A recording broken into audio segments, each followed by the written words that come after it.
Hello, fourth graders, and welcome back. Today we're going to be talking about the Boston Massacre. So if you'll go ahead and cut this section out of your workbook, entitle your page The Boston Massacre, and go ahead and take these notes right here. And if you need to pause this video to do so, please do that. So today we're going to be talking about the Boston Massacre. And the Boston Massacre was actually one of the events that led to the American Revolution.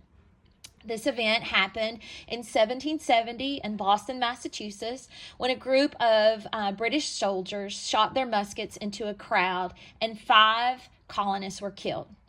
The massacre happened at a time, if you recall, where there was great tension between the American colonies and Great Britain. And in 1767, as we talked in the last lesson, the British Parliament had passed the Townshend Acts. And remember, these acts replaced taxes on imports on goods such as tea, paper, and glass. And if you recall, it angered the colonists because the American colonists felt that they were unfair because the colonists were not represented in Parliament. And remember, that famous slogan was "No taxation without representation." And as these tensions begin to rise, if you will recall, we talked about how King George III began sending British soldiers in Boston in 1768 to keep the peace and to make sure that the taxes were being collected and keep the order. So on the night of March the 5th, 1770, a group of British soldiers were trying to quiet an angry mob.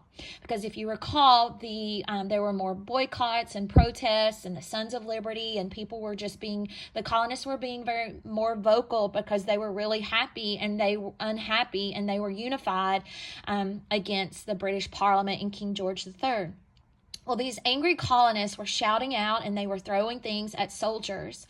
And Captain Thomas Preston, the leader of the soldiers, did not order his men to shoot. But in the confusion, the soldiers during this time, they began firing into the crowd. And one of the 5 men who were killed that night was a former slave named Crispus Attucks. And he is remembered as one of the first people to die for American independence. So after all of this happened, only 2 of the British soldiers were found guilty of the killings, and they were not punished harshly. So as you can imagine, this massacre caused many colonists to speak out against rule by Britain.